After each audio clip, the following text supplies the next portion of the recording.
welcome to yet another episode of the LSE One India Talks. My name is Abrar and this is my colleague Rithika Abraham. Today, we're thrilled to have with us an alumnus of the London School of Economics and Political Science. She recently celebrated the first anniversary of the foundation of her party, the Plurals.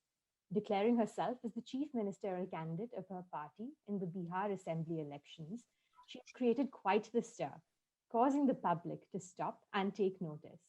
Thank you for joining us today, Ms. Pushpam Priya Chaudhary. Thank you so much. It's my pleasure. Let's begin by discussing your time after you finished your Masters of Public Administration at the LSE. Could you tell us if there was a specific moment that spurred on your political ambition, or if it was something that was always ingrained in you, given your family history? It is more to do with me than my family history. I'm a Bihari. I'm born and brought up in Bihar in a very small town, Darbhanga.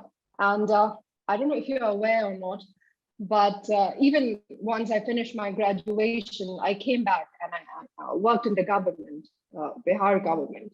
So I have seen things very closely. I've worked with top-notch ministers and bureaucrats, and I saw how things went on and worked for a very long time, around 4.5 years, I guess. So there was not a single day or a single moment where I realized that, I should do this now. It was always there. I always wanted Bihar to do better. And I saw that it was not possible with these people around, especially with these people in power. Because, when you work with them, you see how they work and the things that are important to us. Important to them. And that is quite different from the things that are important to the public. So, it was there inside me since a very long time. And you can say, in a way, when I went to LSE, I knew I wanted to do it. And that's also one of the reasons that I went to LSE. A lot of professors at LSE, they knew it because I used to discuss it with them. So it was always there. Thank you for saying that, Ms. Chaudhary. I want to pick up on something that you just said. You have spent a fair amount of time in the UK completing your higher education, firstly at the University of Sussex and then at the London School of Economics. Do you believe this was instrumental in shaping your desire to be the Chief Minister of Bihar? Or in hindsight, do you believe you would have advantaged from studying in India, which would have allowed you to spend that time in your constituency campaigning? If you're a Bihari, if you're born in Bihar, you typically, if you want to study more, if you want to pursue higher studies, you generally leave Bihar because, unfortunately, we do not have that quality of education in Bihar. And that's the reason that I left Bihar for my undergraduation. And see, that's the thing. It's everything is interrelated. A lot of people, they think that, I went there, I studied at LSE, and then suddenly one fine day I decided that, I should go back and do this. Whereas the reality is that I went there because I wanted to do this. And I think that, yes, you need a certain kind of qualification to do this. And I'm not saying that, someone who lacks that qualification cannot. If you have a very strong intent, if you really want to change things, you can still hire people who have, exposure in public policy. But then again, as far as I am concerned, I felt very strongly that I need to be prepared to take up those challenges that I want to. And the biggest challenge is a complete transformation of Bihar. So that is why I left. That is why I studied development studies first at IDS. And I didn't have a background in PPE, I didn't have a background in politics, philosophy, or economics.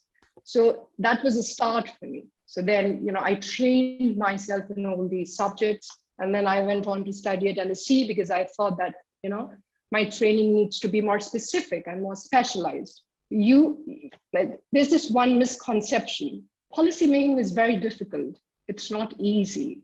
And unfortunately, in India, we think that if you're born in a political family, politics is in your blood, or public policy is in your blood. And that is not the case.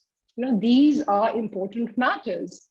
how you spend the public money is an important question. It's an important thing. It does not depend on, whims and fancies that you wake up one day and you feel that we should have flyovers and you get all these flyovers everywhere.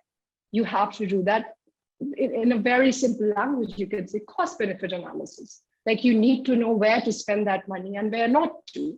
So I very firmly believe that one needs to be very trained to take up this job. And that's one of the reasons that I tried and acquired all those knowledge that I did at IDS and LSE. Talking about your political party, the Plurals, Ms. Chaudhary, can you tell us what exactly inspired you to set up this party? And today, what is the foundation on which the party rests? The party is fighting corruption. Corruption has become, it's just a political jumla these days. So, but I'm talking about the real corruption. I'm talking about the real issues in Bihar, in India, per se.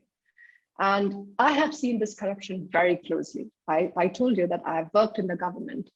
I have seen how things go on in a government department. These frontline workers, when you interact with them, they can make your life really difficult. And some people who are stuck in these government offices where they want to do some good cannot do anything, because it's crowded by such people, who are, you can say, occupying that space, and everyone is corrupt. So public services need to be a certain way, which is not the case in our country. Like, if you talk about Bihar, these politicians, no one here talks about human development.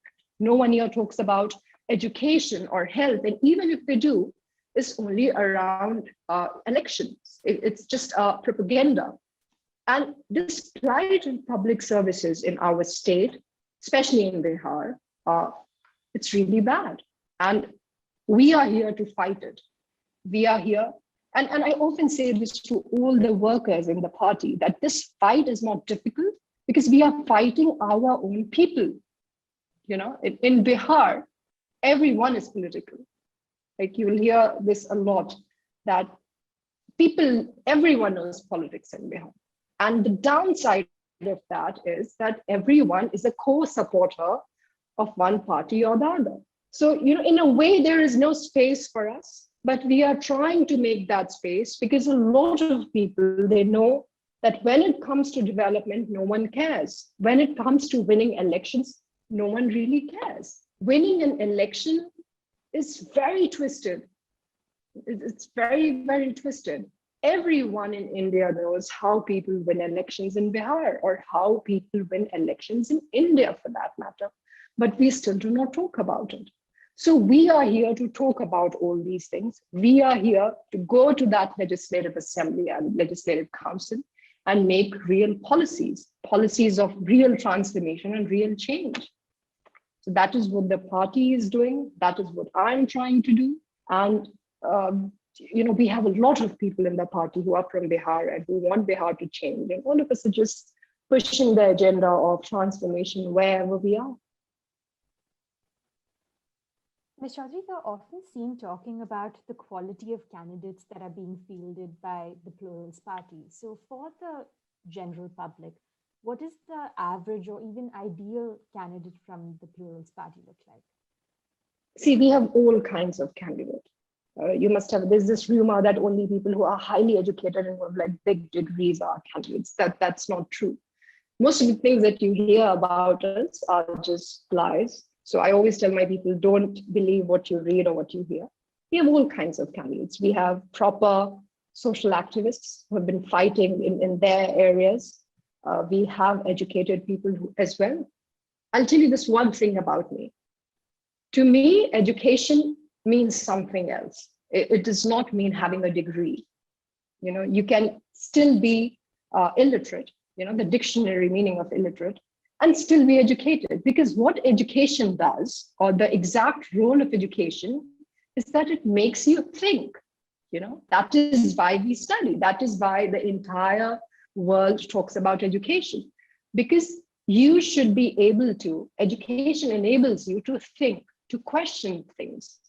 And a lot of people may have degree, but that won't make them educated. They're just literate. And a lot of people who, because of unfortunate lack of access, you can say, fail to get those degrees, are still, striving wherever they are. They're still questioning the establishment and they are still demanding answers. So for plurals, all these people are educated. What matters the most, apart from the degree, is that you have that intention for Bihar. You have that courage to question all these people who are meant to be so powerful, because they have the entire system behind them. And I consider these people really educated. So in our party, you'll find all sorts of people, but we all have one thing in common. We want this politics, which is lost all the moral compass in India, to change. Because we understand that politics is important. It's not, this whole trend that, oh, I'm not interested in politics. It's not doing us any good. And there's this very common thing that I often say, that you need to control politics, as politics will continue to control you. And that's exactly true, especially in the case of Bihar. So, and this is really interesting, Rithika. When I opened this party, when we started this party on 8th of March, I didn't know how to go about it because, you started and you don't know what will be the reaction, and you're thinking about so many things. And also because I had a political background and I knew these people really well, like really, really well. So I had no idea how the country will react or how my people will react. But it was strange. One can write a book on it. It was very strange. The reaction from different sorts of people, different groups of people, there was this mixed reaction. But all these people who now I meet, I feel really, really proud that we are all on the same page. They are really good people. I have seen politics. I know the kind of people who are there in politics, regardless of the fact that they've lost their election, they still care about the issues, the local issues. They'll come to me and they'll get all these letters and they'll tell me, Madam, this is what is happening. There's this Vidayak, he's not doing anything. I don't know what to do. And they know that elections, unfortunately, in Bihar are not won on the basis of the work that you do, yet they care about work. And I feel really, really proud. And I think that is one achievement that Plurals has achieved so far. We got these people who hate politics and politics. And I hope it goes on like this till the end of life. Thank you for that, Ms. Chaudhary. Let's spend some time discussing Bihar specifically. How would you define your father's relationship with Chief Minister Nitish Kumar? And would you say that this had any impact on your political aspirations? They have a very good relationship. That's the truth. I think he met him even yesterday. They have a very cordial relationship. And it's not just my father. I mean, it started since my grandfather. If you remember, if you go back and if you research a little bit about Mr. Nitish Kumar, when he came into politics, he came like this messiah, and someone who only talked about development. He never talked about anything else. And we all were really hopeful. I remember my grandfather, he used to love him, and they loved each other. They really respected each other. And, he used to tell me about Mr. Kumar every day, like all the time. Like my mom, when she gets angry, she tells my dad, ki ek mala le lijiye aur jagte rahiye. They only talk about Mr. Nitish Kumar at home. And that's the environment in which we were growing up. Though we had a very insulated life. Like I specifically had a very insulated life. I never had friends. I had no friends. I just used to go to school and come back and then study again. And that's that. But the relationship of my father with Mr. Nitish Kumar is really good. Unfortunately, when I meet my father, I have to listen to his stories even now, because he's my father and I can't tell him that, you should not tell me this, but he's always all praises about him. But it is not about my father. And I'll tell you why. See, I completely stand against Parivarvad, against nepotism, because I believe that if you talk about justice, if you talk about social justice, if you talk about liberal values, these are the things that you need to drive out of the society.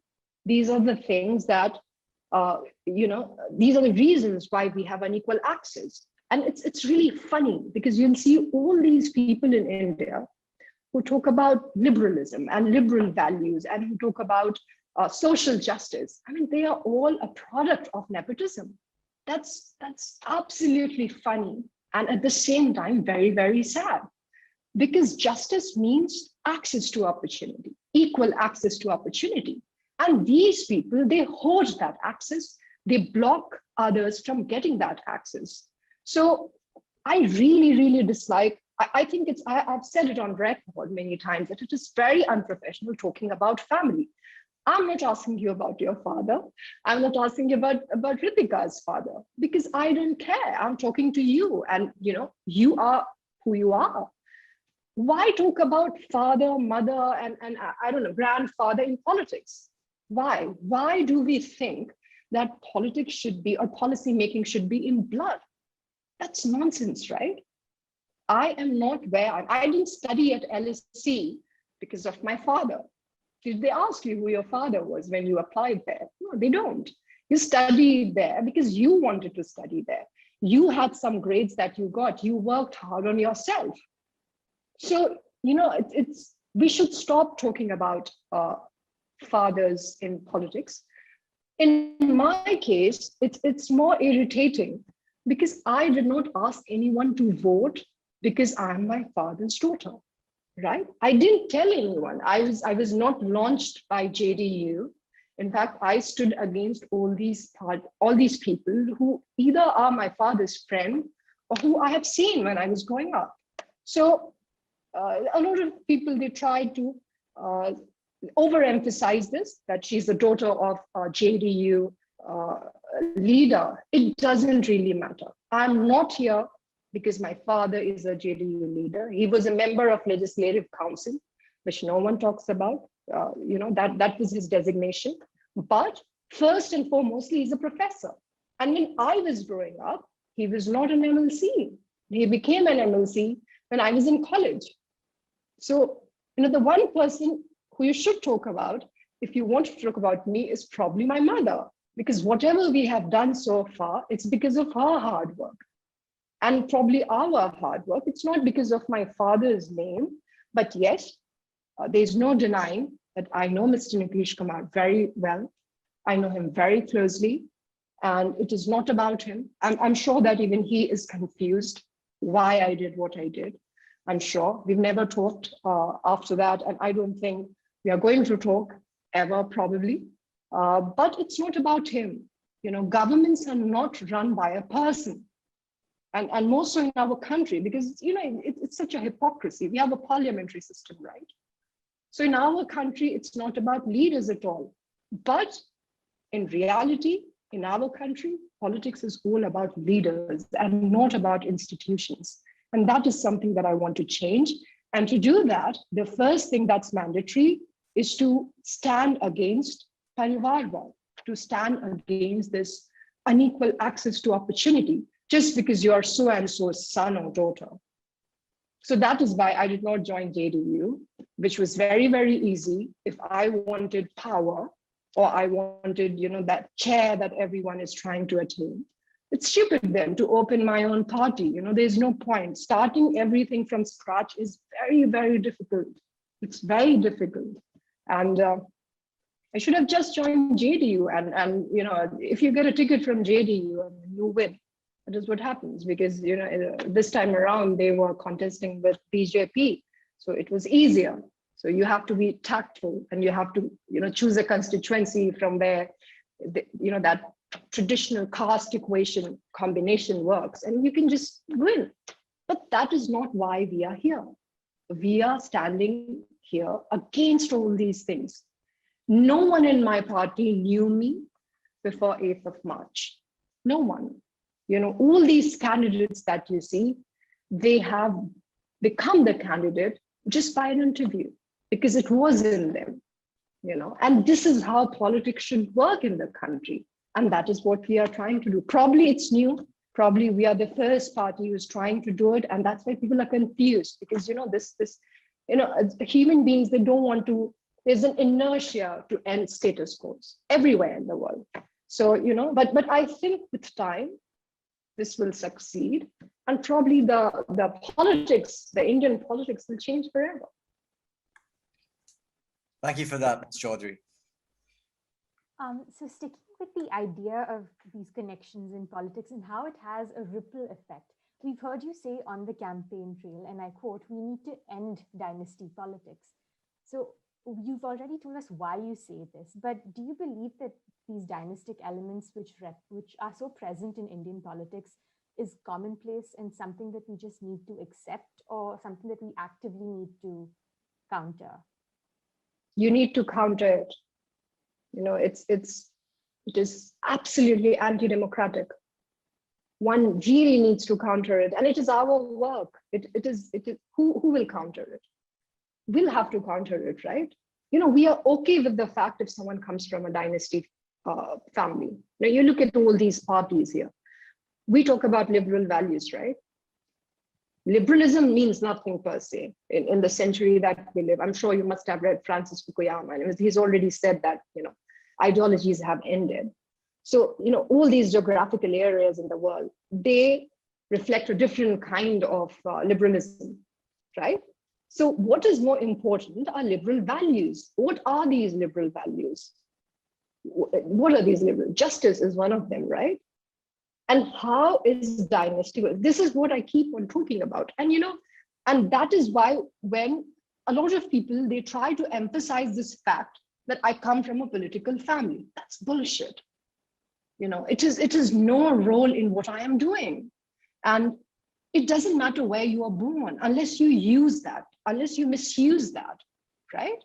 If someone was elected a member of Legislative Council and you did not took everything from him, you did not stand on behalf of him, and if you're not asking people to vote you because you are so-and-so's daughter or son, it does not matter.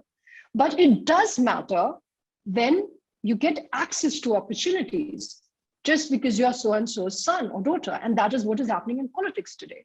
That is why because this is hypocrisy then. This is double standardness. All these big words, being used in Indian politics all the time. Justice and development and social justice. Like, what crap, to be honest. What's the meaning of justice? And I always keep on saying it because, even when I say it so much, people come back to asking the same questions.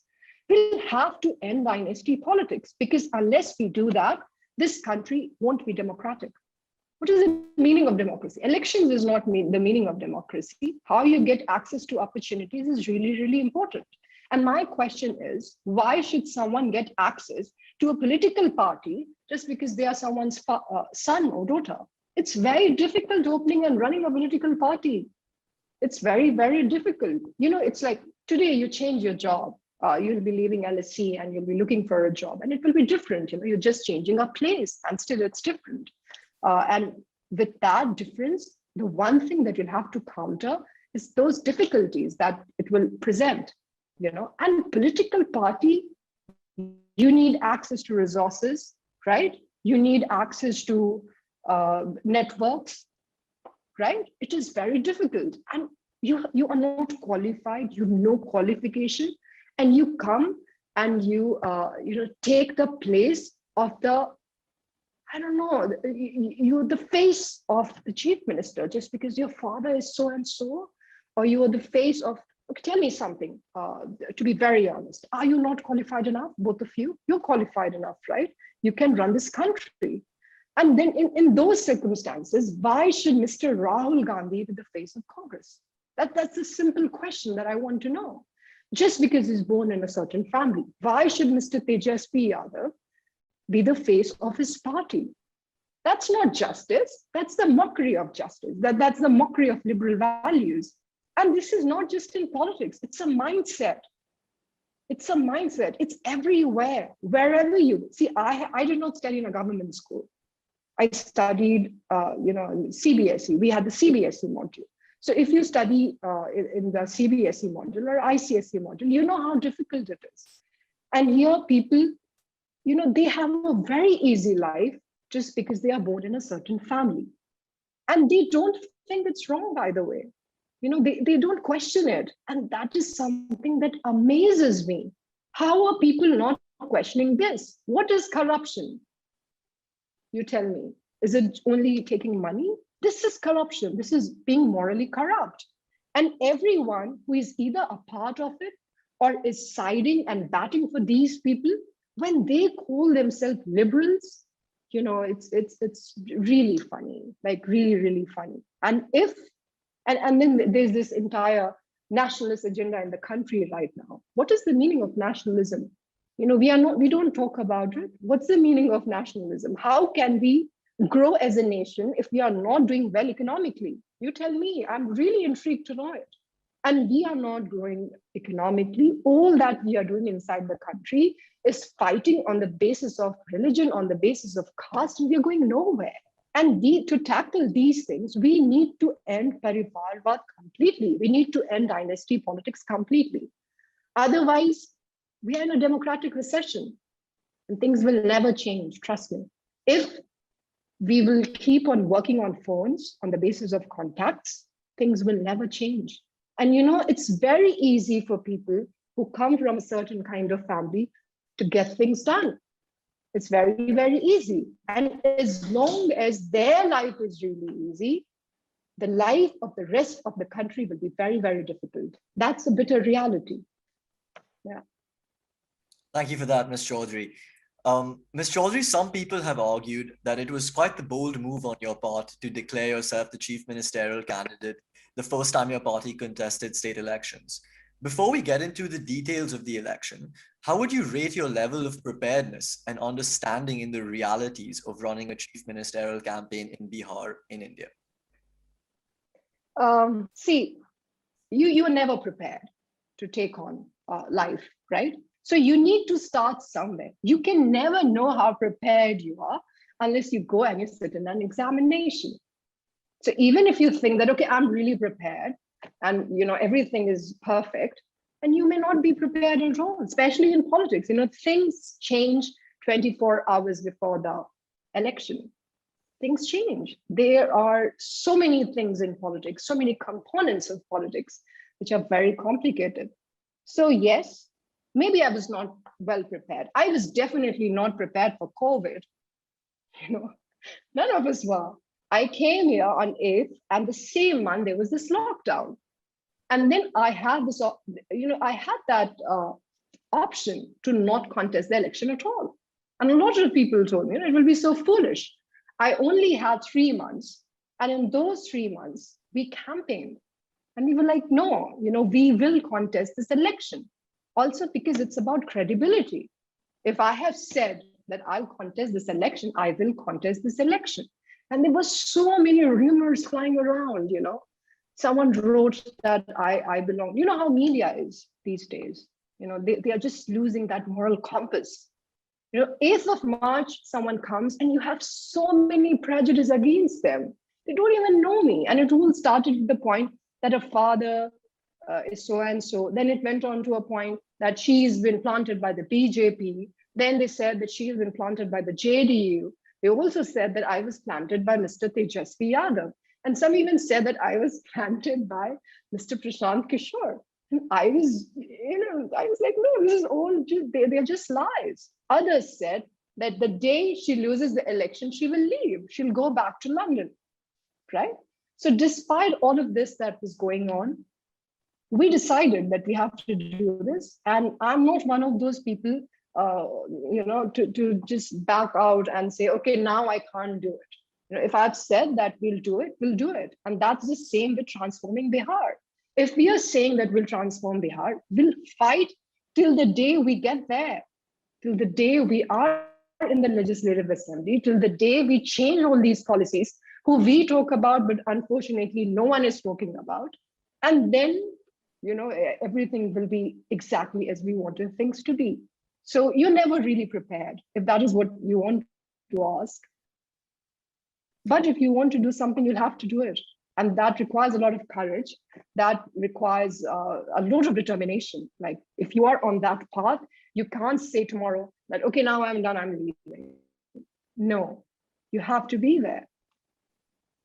Thank you. Talking specifically on the election now, Ms. Chaudhary, according to the Times of India, the NDA, or the National Democratic Alliance, won 125 seats out of the majority of 122. This seemingly overwhelming result in favor of Prime Minister Modi, some argue, doesn't really allow the space for newcomers to come in and make their mark. Did you expect your party to perform the way it did?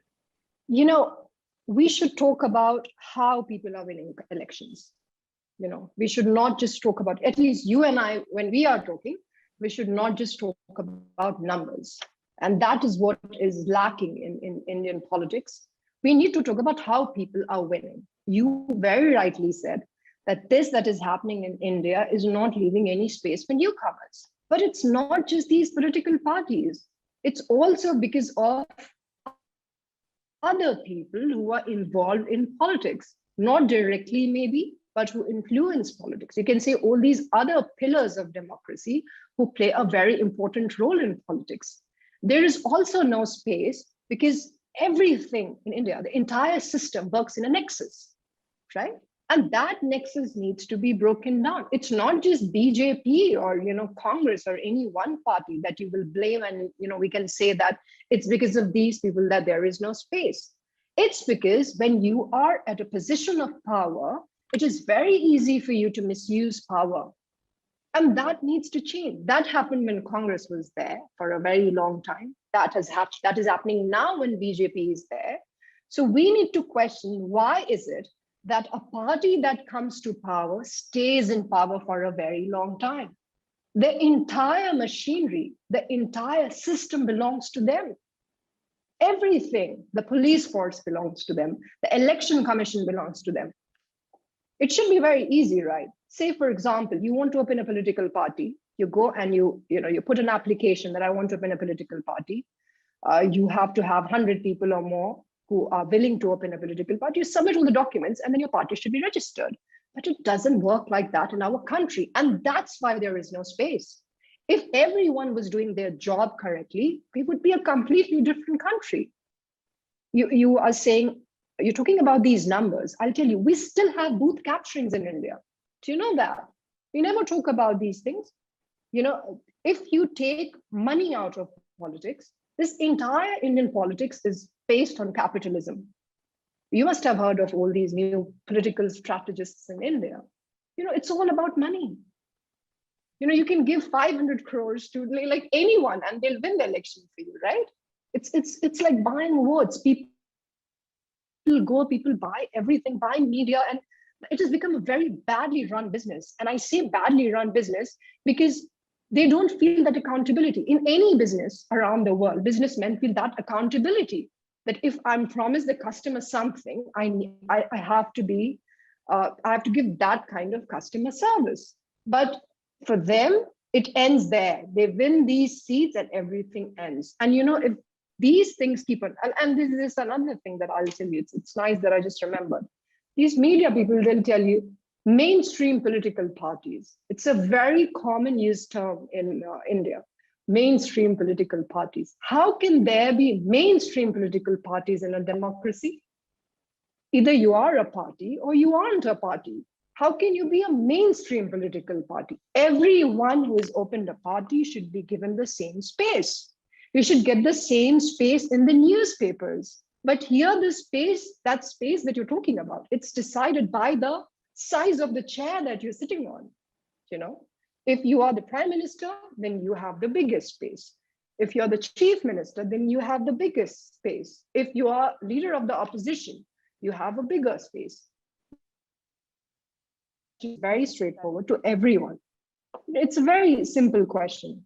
If we are a democracy, which we claim to be, why are we not getting the same space? It is not because of BJP only, trust me. BJP is in India today, and the situation that has become of India today is because of Congress. That vacuum that Congress has created, it's because of that. Congress used to be very corrupt. It's not that we've forgotten about it. And it's not about individuals. Let me tell you, it's not about a leader. It's about the entire institution. Politics, these political parties, they're institutions as well, the way they function. And they have functioned in a very corrupt way. And that's the reason, we have this certain rage about, you can say, craze about BJP in India, right? There's a craze, you can't deny that. All these elections are only about Mr. Modi. No one won here, people, and Mr. Nitish Kumar did not win any seats, or Mr. Tejasvi Yadav did not win any seats. It was Mr. Modi who was either voted or not voted. That's the reality here. And, around elections, you'll see his entire propaganda. He'll get all these people to speak for him. Mr. Yogi Adityanath ji came here, and, they'll go to all these certain specific areas where there's a lot of Hindu-Muslim tension. And we need to talk about these things, especially we youth need to talk about these things. So to answer your question, yes, there is no political space. We are not mainstream parties anyway, mainstream parties. So it is more difficult to make that space. But then again, one should never forget, if you want to open a political party, parties are because of people, So you win or you lose because of people. If they are standing in favor of you, you will get there. And that is the ultimate of democracy. After all, it will be all about voting. We had just 3 months. And I think I can say, I can fairly say that we have created a huge impact in Bihar. A huge impact just in 3 months, and no media coverage at all. No one was talking about us. We were not getting any space in the print media. No one was writing about us. We were going for those 3 months. We used to be on road all the time. We used to start the day at 5 o'clock, ended at 2 o'clock, but we still were not getting any coverage. And yet people supported us. Maybe not in a very big number, because I told you a lot of things change prior to 24 hours when you go and you vote. And I'm really waiting for that day when we talk about these things, when we talk about why are booths still captured? What is Election Commission doing when there is an evidence that BJP and all these other parties as well, they are distributing saris in packets? Why are they still being allowed to contest that election? Because this is all violating the code of conduct, right? But let me tell you this thing. This entire process of election, it is not a process of inclusion. It's only a process of elimination.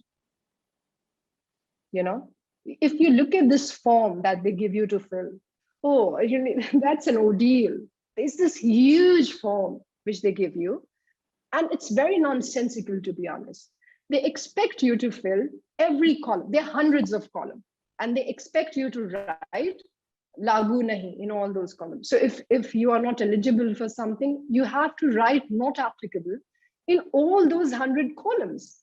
And if you miss one of them, they'll use it as an excuse and they'll disqualify. Hundreds of our party members were disqualified. No one in this country is talking about it. Listen, you are all on your own when you're fighting these people. No one. And this entire election process is meant to be a process of inclusion. And let me tell you this, because you know that I have had family ties as well. So I know for a fact that if you are in power, if you come from a bigger party and you've missed a column, they call you and they tell you, sir, you've missed this column. Can you please come and you fill it? And they disqualify. You're aware that, most of the people in my party were educated people. They know how to fill a form, and all these other parties, they do not have very educated. That is not their criteria. Their criteria, you could be a criminal and you can still be given a ticket. And none of their people ever get disqualified. How did hundreds of our people get disqualified? These are very important and hard questions that we need to ask in this so-called democracy. It is not functioning as a democracy at all. This entire process, the entire constitution was created to make this entire process of inclusion and not elimination. But that is how things are. Ms. Chaudhary, I'm intrigued by something that you just said about how 24 hours prior to the election things can change. Could you elaborate a little bit upon that, and what exactly was your experience 24 hours before polls? It was amazing in a good way and in a bad way, both. See, three things that are very important in politics these days is money. You need to have a lot of money. And the second thing is, the right kind of party. And the right kind of party no longer means a good party. It means a party that has a lot of money. And the third thing, you need to be in control of the administration there. These are the three things that are important in politics today. So prior to this 24 hours thing that I was telling you, unfortunately, one of my constituencies, Bispi, and I was there around elections. Unfortunately, everything that is not important otherwise becomes very important, in those 24 hours. You know about how things are in our country, this entire fight, you can say in a way, propaganda, you can say in a way, this Hindu-Muslim propaganda that's there in the country, it's very dangerous. It's very, very dangerous. And everyone is communal, by the way. This whole idea that BJP is communal and Congress is not. That is not what happens at the local level. That is not what happens at the local level. It doesn't really matter what they are talking, where they are sitting in Delhi. What matters is what is happening at the local level. So if BJP is talking about it, even the other forces are talking about the same thing. So these things, you can say it's just propaganda, because they overemphasize these things. They create this atmosphere of fear. There were people who told me that BJP today, next election, plurals. Because, and it all happened in those 24 hours. People went around, all these candidates. Let me be honest. I'm very honest. If you want to know, I'll tell you. All these candidates, they went to these people and they told them, they spread all these rumors. They told them that this is going to happen if BJP comes to power. The other said this is going to happen if RJD comes to power, and that creates a lot of tension. And after the election, I went to these constituencies a few days back, and then someone told me, the problem is we vote the party, that party, if we think that this party can defeat BJP, we vote that party. And you know why they said it? Because of this atmosphere of fear, right? And they do it, 24 hours prior to the election, they do it. They create this entire, it's a very different kind of scene that you will see. You'll see all these BJP jandas everywhere. And then, even the RJD's jandas. It's a very bad atmosphere of fear. It's that tension, it's visible everywhere that you go. Other than that, and not everyone is going to be that fearful. So for them, what they do is they use a lot of money. And it's not something new that I'm telling you. All of us know it. And these are the things that we need to change. And I somehow feel I'm not saying that I'm not one of those dreamers, but I obviously feel that these things will change. And we are trying to do that. Thank you very much for that, Ms. Chaudhary. A quote from a news article reads, and I quote, "Pushpam is a new entrant in Bihar politics where caste defines the dynamics and thus the outcome. We all know how caste plays a large role in politics nationally, but to speak specifically about yourself, did the pervasiveness of caste in politics play a role in your choice of constituency?" See, caste is overemphasized. It's overemphasized. You read all these people, when you're researching, a lot of people, they have done this research on Bihar politics, and you read all of them, and they'll tell you it's a post-clientelistic phase now. It's a post-clientelist era. What is more important is clientelism. And these are the things that need to end, I would say. Clientelism just means that you are distributing favors and resources, in your communities.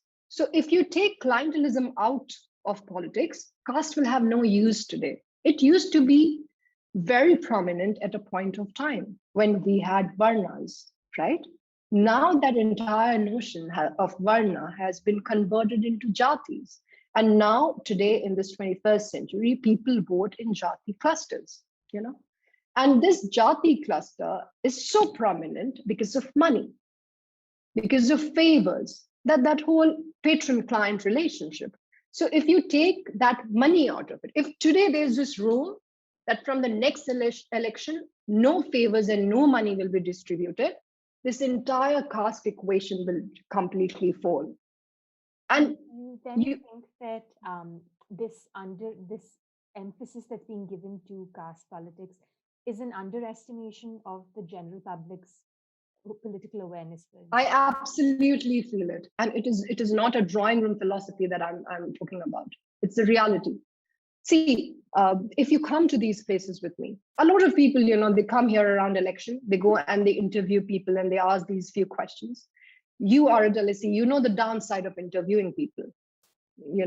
I mean, there are so many things that you cannot capture just by interviewing people. If you live there, if you see the way they behave, there's no denying that caste is very important in Bihar. There's no denying that. And it is only obvious, right? Because we have this long history of oppression. There's a long history of oppression. And you will not believe, a lot of people will dislike you or like you just because the basis of your caste, right? Even in politics, everything happens because of the caste that you come from, the politics that's happening in Bihar today, all the transfers, all the postings of even officers, even bureaucrats, depends on the caste that they come from. That is how things are. You can read Mr. Christopher Jeffrey. I think in your talks as well. He's written about this very extensively in his book, The Silent Revolution. So this is how things are. Caste is important. However, I come from the Mr. Ambedkar school of thought. We need to completely abolish caste. And how are we going to do that? 74 years ago, when we had this entire reservation system, why did we have that reservation system? So that one day there'll be no caste difference. One day people will have equal access to opportunities, right? But that has not happened. It has only become identity politics. Caste is important because it talks about representation, right? And representation and identity politics are completely different things. Today, caste has become a thing only for elections. People only talk about caste during elections. Once they get votes from you, they never go back to these constituencies. They never go back to the people they claim to represent. And let me be very, very honest with you. This is representation fraud that they've been doing. This is representation fraud, right? If I tell you that I'm representing you because we share the caste, we share the identity, I should not be poor at all then. I should have all those opportunities that you have access to. But that does not happen. That does not happen in 74 years. I'll tell you another example. I was talking to one of these gentlemen in one of the interviews. And when you're talking, at times you do not hear what the other person is saying. And later when I was looking at that interview, so that gentleman, he corrected me and he told me in the interview that a lot of people in India do not like calling themselves Harijan anymore, right? The instance was that I was telling him that I went to a constituency where a person took me to an area which was Harijan Tola. And I asked that person, what is the name of this place? And he said, it's Harijan Tola. And then I asked him again, what is the name of this place? And he again said, Harijan Tola. I'm aware of this entire discussion on Mahadalit and this Harijan, this patronizing term between Ambedkar and Gandhi. But are these people aware? Right? If you're calling yourself a Harijan and you're not aware about it, it doesn't matter what's happening in Delhi. It doesn't matter what people are sitting and writing about. These are the people who matter. And these are the points that we should be discussing now. They are not aware. They have no idea that there was this discussion between Gandhiji and Ambedkar. And then the entire nation agreed that we should be called Mahadalits because, that's a better term. That's a less demeaning term, less patronizing term. So what is important in this country? What is more important is that these people who others are fighting for, they should be aware of where they stand. And they are still fighting for all these basic things. He took me there because there was no road. There was no road. And you go to Vidhan Sabha today, and hundreds of people will stand and say that I represent them. If you represent them, then how come they do not have roads? How come they do not have proper healthcare, proper education? So this is all this representation fraud that's going on in this country. Raja Ram Mohan Rai was not a woman, right? Was he? He was not. But he still fought for women. So it doesn't matter where you come from. I want to fight for everyone. And you cannot stop me from doing that just because you are born in so and so caste.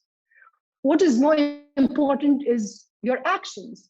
And your actions are just and plain representation fraud. I'll tell you more straightforwardly. This entire caste dynamic that we talk about, Mr. Lalu Yadav ji has been very famously, been overemphasized as Garibo ka Masiha, right? And there's this entire social justice thing that comes with him. Why is not a Garib then leading his party? Very simple question. If he is the Masiha of representation, why is not a Garib leading his party? Why is his son leading that party? Where is social justice in that, right?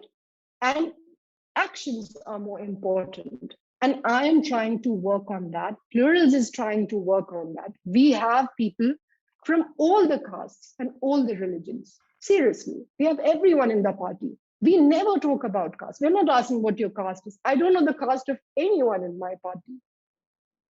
Yet we respect caste, yet we respect religion.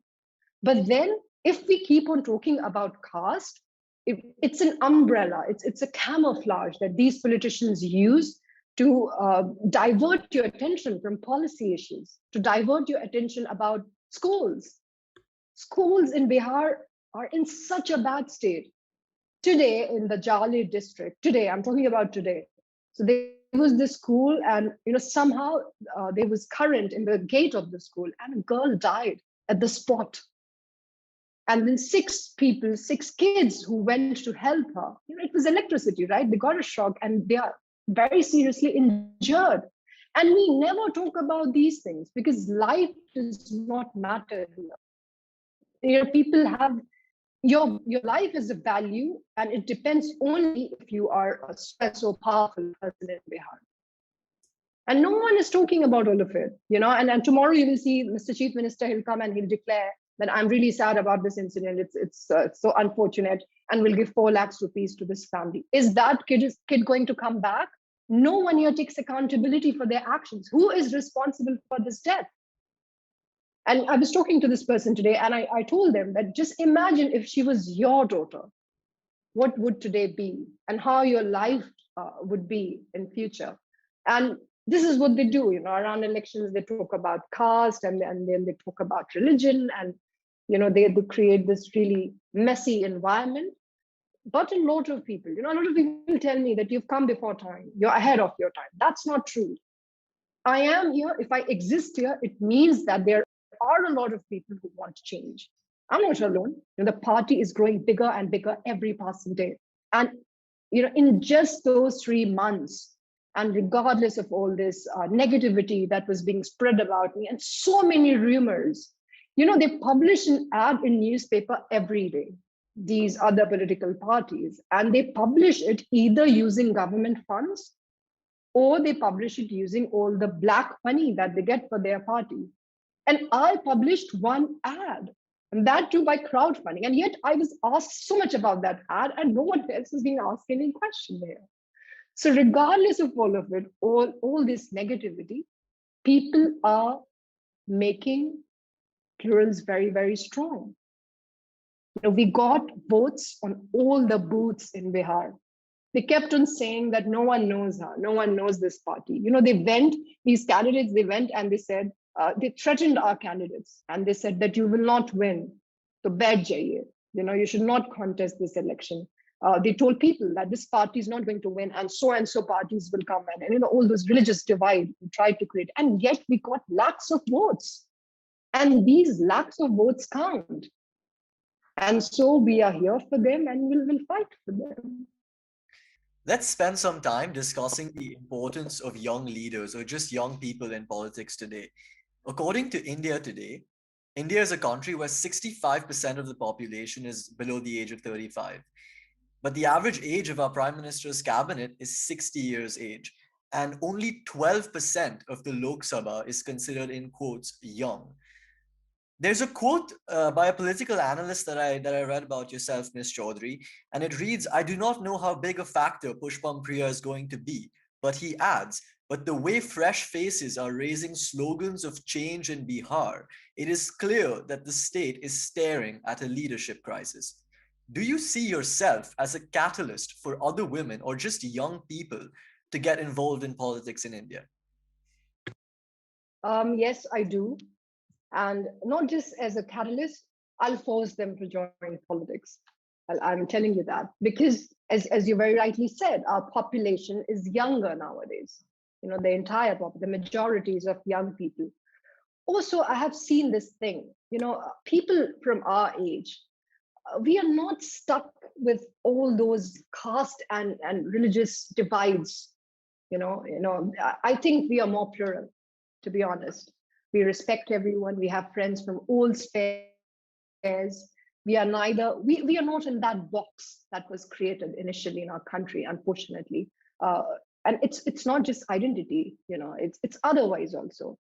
We respect people from all classes. So I think more and more young people should come into politics, and that is only obvious, right? That is only something that is expected. You look at all these countries in the world. So I was looking at this um, so the French Prime Minister, Mr. Macron, and I mean, he came to India at one of these, probably last year, and I don't know when exactly. But they were meeting their cabinet and our cabinet. They were having a formal meeting, and you look at the difference in the age. They are all young people. What I'm trying to say is, age has nothing to do with policy making. In our country, unfortunately, somehow we think that in politics, we have to select a grandfather. But that is not what we are expected to do. We are supposed to select someone who can run the country, who can actually do some public service. But in India, because we have seen this crazy misuse of power since we are born, we are very hesitant to vote someone who is young, because we think that when this person grows old, then and only then this person should be given the kind of power that politicians have. But that is not power. What we see politicians use is misuse of power. And that is something that I think young people understand, or they should understand, that having 4 escorts, all on public money, having police officers around. Police officers are not for politicians. Police officers are for security of the masses, for the public. And all these politicians are around or are after. If you talk to these politicians in Bihar and you ask them, why do you want to be in power?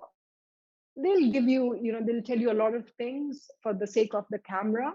But in reality, they want it for that lal batti. Now they're not given that lal batti anymore, but everything else that comes with it, even today.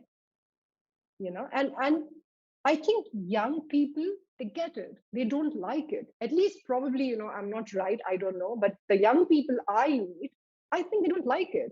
They'll question you, even if you have your own bodyguard and you're paying that bodyguard, they'll ask you that, why do you have a bodyguard? So I'm sure they do not like the fact that these politicians, they are using public money for the comforts that they enjoy. So yes, more and more young people should come, more and more qualified people should come. I know, this question also have been asked a lot, that, in a country like India, where, everyone is not educated, are you saying that people who are not educated do not have a right to enter politics? No, I'm not saying that. But a very important question here is, why are they still not educated after 74 years? Who was responsible for access to education? You must have studied capability deprivation, and that is very prominent in our country. And these are the things that the youth of the country realizes. We understand that opportunity is important. We understand that everyone, regardless of their identity, should be given that opportunity. Even if we are not in this situation, we feel for each other. And that is why I think young people should come in policy making. It's this thing, maturity has nothing to do with age.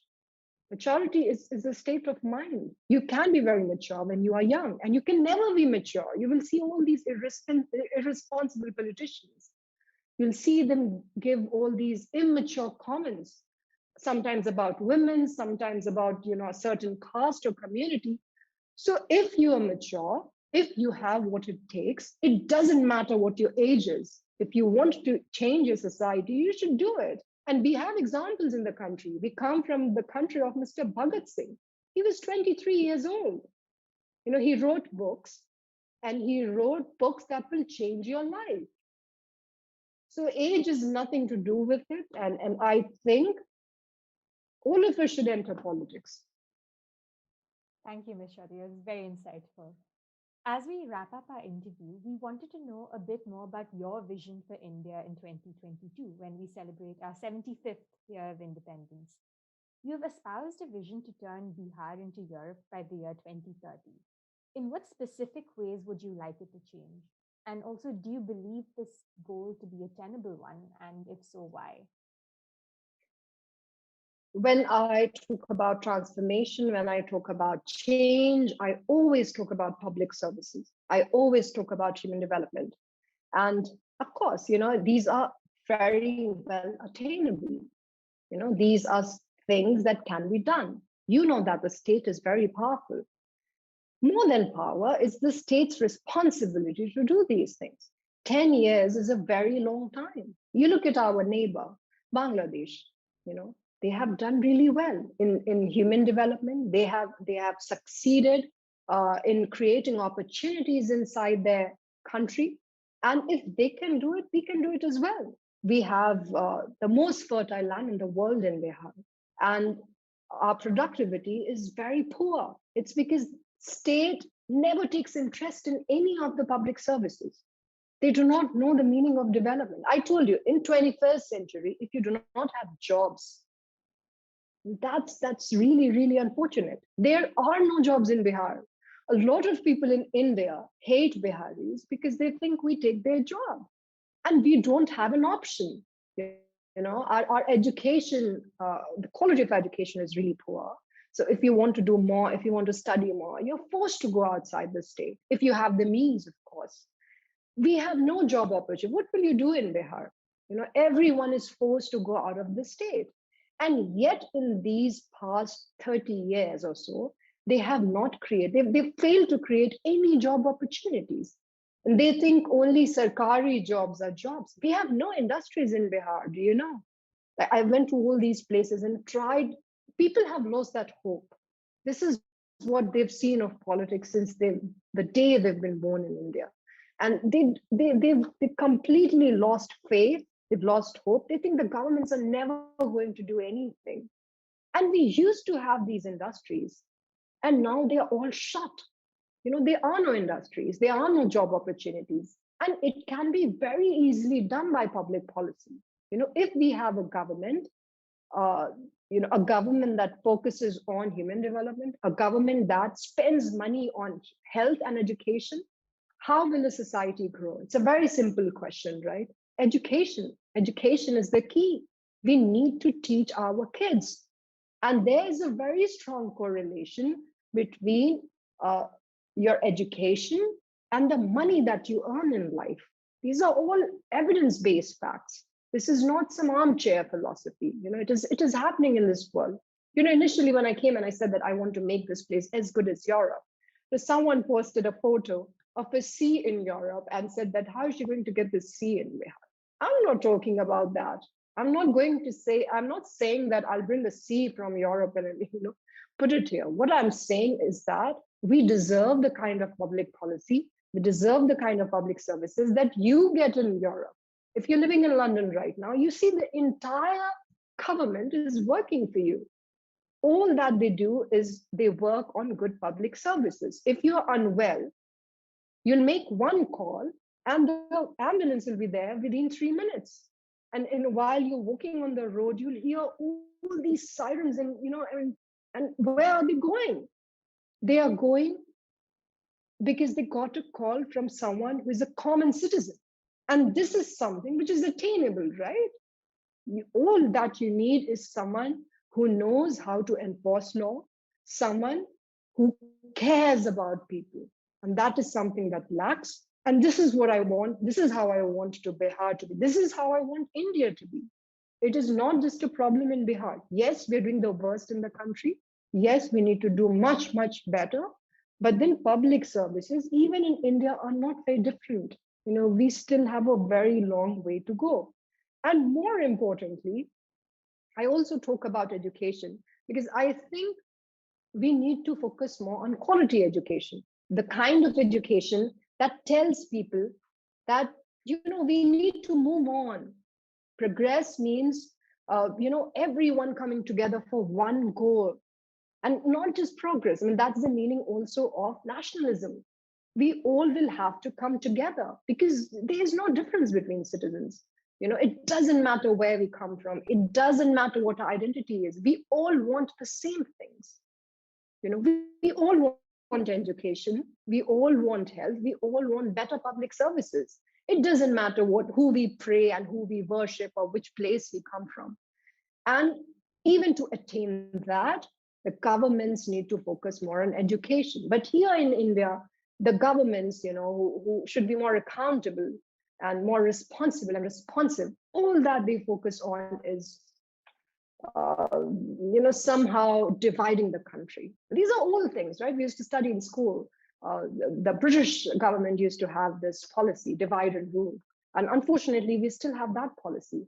And these things we need to question. We need to challenge.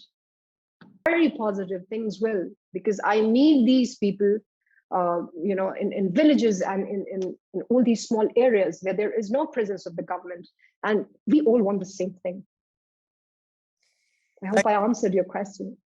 Yes, you did, Ms. Chaudhary, and thank you very much. Just very lastly then, I wanted to ask you, does the future of Indian politics look like you? People that are young, educated, outspoken, and are keen to make a change in politics in India today? I certainly hope so. It should. I want the same things that people who created this country wanted. And I'm sure that, a lot of people in this country want the same things. That is why that entire struggle for independence was. And I'm very hopeful, really. And we have been impacting others as well. We've impacted politics as well. Even in Bihar, no one used to talk about jobs and no one used to talk about development in any of these elections. You go back and you study all these elections. But this election, things changed. Everyone started talking about jobs. Everyone started talking about young people.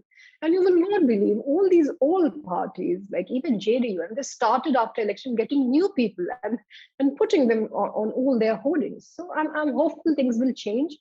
And I just hope that the young people realize it. I hope that they enter politics because we want different things. I mean, I may be a little rude, but I think most of these politicians are very outdated. They don't understand what the country needs. They don't understand what the young people need, and it's very difficult to even connect with these people. Most of the statements that they give, it's absurd, right? Even yesterday, I heard some chief minister somewhere said something about ripped jeans. I mean, in 21st century, they're still talking about clothes and what girls are wearing. So this is not progress and this is not moving ahead. We're just going back. And the only people in this country who can change it are the people who are young. So yeah, I hope so. Thank you. Thank you very much for your answers, Ms. Chaudhary. On that note, we will conclude an episode of the LSE One India Talks. On behalf of the London School of Economics and the LSE SU South Asia Society, we want to extend a warm thank you to Ms. Pushpam Priya Chaudhary for coming to talk to us today. Thank you very much, ma'am. Thank you so much. And it was my pleasure talking to both of you. Thank you so much. Thank you.